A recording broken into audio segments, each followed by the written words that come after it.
So finally my hero academia का chapter number 406 से आखिरकार आ चुका है एंड इसमें हमें काफी सारी चीजें देखने को मिली है जिसको देख के मैं काफी ज्यादा शॉक हो गया एंड हमें रिविलेशन भी दिखती है एंड हमें कनेक्टिविटी भी दिखती है second user of one for all and बाकुगो के बीच में एंड हमें साथ ही साथ में डेकू एंड बाकुगो दोनों अपनी फुल पोटेंशियल पे आते हुए नजर आते हैं। तो इस चैप्टर की शुरुआत होती है सूजी एंड कोटा से, जहाँ पे हमें ये नजर आता है कि सेंट्रल हॉस्पिटल में ये दोनों की दोनों बैटल जीत जाते हैं एंड साथ ही साथ में हमें और का भी दिखाई देता है जहाँ पे वो लोग ओकुटू आइलैंड पे भी बैटल जीत जाते हैं। तो यानी कि यहाँ पे धीरे धीरे करके जितने भी हीरोज हैं वो सारे के सारे काफी ज्यादा अच्छे से अपना काम कर रहे हैं और वो सारी की सारी बैटल जीत रहे हैं। बट एक जगह ऐसी बचती है जहाँ पे ये फाइट जारी रहती है एंड वो रहता है टाकोबा अरीना, जहाँ पे अभी भी फाइट चल रही है। तो हमें मे बी अगले या फिर उसके नेक्स्ट चैप्टर तक हमें ये क्लियर हो जाएगा कि वो फाइट कौन जीतता है। और इन सभी के साथ ही साथ में केत्सुबुत्सु क्लैन भी कस्टडी में आ जाती है।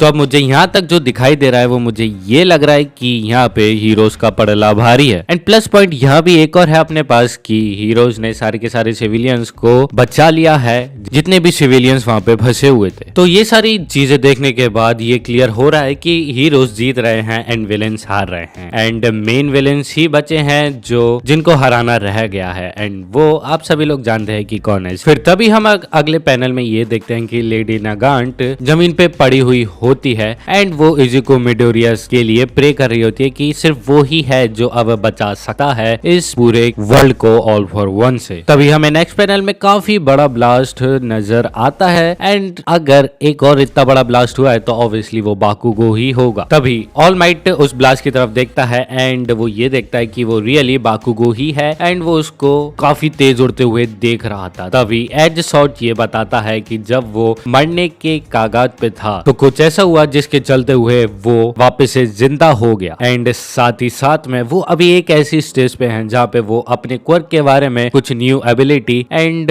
कुछ न्यू ट्रिक्स भी जानने वाला है। तो इसका मतलब हमें ये क्लियर हो चुका है कि बाकुगो की जो क्वर्क है वो और ज्यादा डेवलप होने वाली है। तभी हमें बाकुगो का चेहरा दिखाया जाता है एंड वो काफी ब्राइटली स्माइल कर रहा होता है। वो अपनी मन ही मन में ये सोच रहा होता है कि इस साइड इफेक्ट को मैं नहीं रोकना चाहता क्योंकि उसको इस चीज से बहुत ज्यादा मजा आ रहा होता है। एंड जो हमने प्रीवियस पैनल में ब्लास्ट देखा था उस ब्लास्ट के चलते हुए ऑल फॉर वन एक दीवार में जाके घुस जाता है बट उसको ये समझ में आ जाता है कि मैं इसको बाद में मारूंगा क्योंकि अभी मेरे पास इससे लड़ने के लिए टाइम नहीं है। उसको शिगेराकी के पास जितना जल्दी हो सके उतने जल्दी जाना है। और ये चीज देख के मुझे ऐसा क्यों लग रहा है कि ऑल फॉर वन बाकुगो से भागने की कोशिश कर रहा है और या फिर हो सकता है कि वो उसके लिए कुछ मुश्किलें खड़ा कर रहा हो इसलिए वो उसको अवॉइड कर रहा हो। लेकिन तभी हमें अगले पैनल में ये दिखाया जाता है कि शिगेराकी एंड इजुको वो अभी भी अपनी फाइट को कंटिन्यू रख रहे होते हैं एंड इजुको को ये समझ में आ जाता है कि अब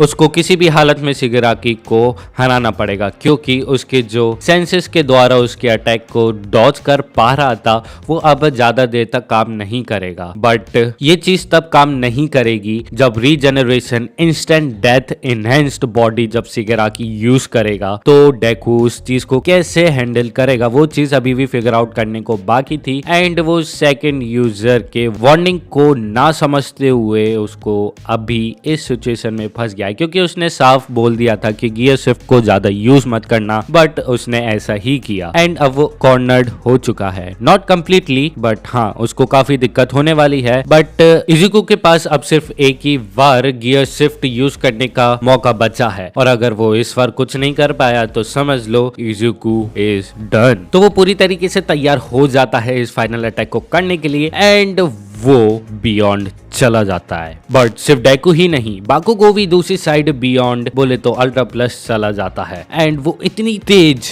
तेज उड़ता है कि वो कुछ सेकंड में ऑल फॉर वन के करीब आ जाता है। इवन दो वो इस चीज को कंट्रोल नहीं कर पा रहा होता है, वो दीवारों से ठोकर खाते हुए आ रहा होता है बट स्टिल वो इतनी तेज आता है कि ऑल फॉर वन हैरान हो जाता है कि ये आखिरकार कौन है। जब वो उसकी तरफ देखता है तो उसको पता लगता है कि ये वो ही किड है जिससे वो भाग रहा है बोले तो अवॉइड कर रहा है। And all for one money ये सोचता है कि वो एंडेवर या फिर डार्क साइड जितना ताकतवर नहीं है तो मुझे इतनी दिक्कत नहीं आएगी तो मैं इसको अभी अवॉइड करूंगा। तभी हमें पता लग जाता है कि आखिरकार बाकुगो की जो क्वर्क है वो किस तरीके से लेवल अप हुई है। तभी हमें ये एक्सप्लेनेशन भी देखने को मिल जाती है कि बाकुगो ये बोल रहा होता है कि जब सारा का सारा पसीना उसके हथेलियों पे एक जगह इकट्ठा हो जाता है तो उसके वो चीज पूरे बॉडी में फ्लो करने लगती है एंड वो एक नर्क जितना दर्द देता है। बट वो ये जानता है कि आखिरकार ये सबसे ज्यादा हर्ट कहाँ हो रहा है, सबसे ज्यादा दर्द कहाँ हो रहा है, आखिर उसके पूरे शरीर में ऐसी कौन सी जगह है जहाँ पे सबसे ज्यादा उसको दिक्कत हो रही है। वहीं से ही उस चीज को मास्टर करने के बाद उसका सेकेंडरी एक्सप्लोजन अनलीज होगा, यानी कि उभर के आएगा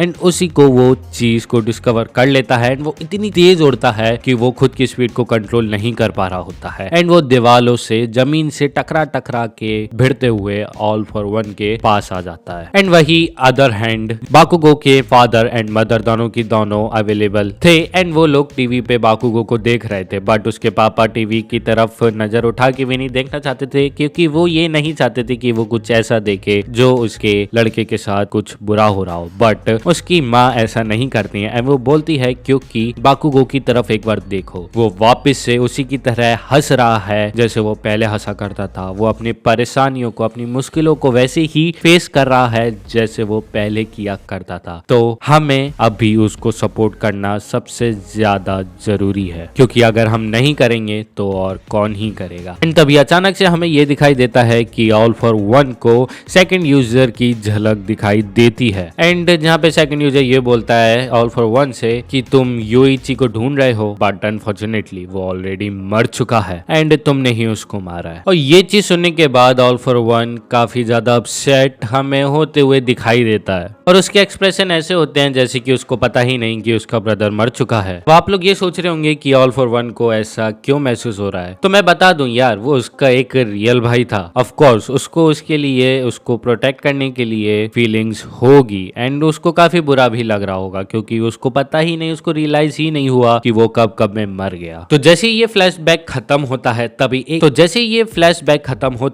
तभी एक और ब्लास्ट होता है जिसके चलते हुए ऑल फॉर वन दीवार में जाके घुस जाता है। तो इस फ्लैशबैक के कारण जैसे ही ऑल फॉर वन को होश आता है तो वो बहुत जोर से चिल्ला के बोलता है कि ये सारी तुम्हारी गलती थी Koodo, and Koodo second user था वन फॉर ऑल का। तो कूडो का नाम सुनते ही बाकुगो ये चिल्लाते हुए बोलता है कि मैं काचान हूँ और इसी डायलॉग के साथ ये हो जाता है चैप्टर यहीं पे समाप्त और इन दोनों की फाइट पूरी दुनिया देख रही होती है। तो बेसिकली हमें काफी सारी चीजें देखने को मिली इसमें कि हमें ऑल फॉर वन के इमोशन देखने को मिले, Bakugo and Izuku Midoriya ultra plus पे जाते हुए दिखे एंड बस इस चीज का इंतजार है कि कब शिगाराकी डेको के द्वारा हारेगा एंड ऑल फॉर वन भी हमें बाकुगो के द्वारा हारते हुए दिखाई देगा। इवन दो बाकुगो काफी ओवर पावर्ड लग रहा है बट मुझे नहीं लगता कि वो इस बैटल को हारेगा। तो आपके क्या थॉट्स हैं वो मेरे को प्लीज कमेंट सेक्शन में जरूर कमेंट करके बताना। तो अगर आप चाहते हैं कि मैं ऐसे ही चैप्टर्स रिव्यू देता रहूं तो प्लीज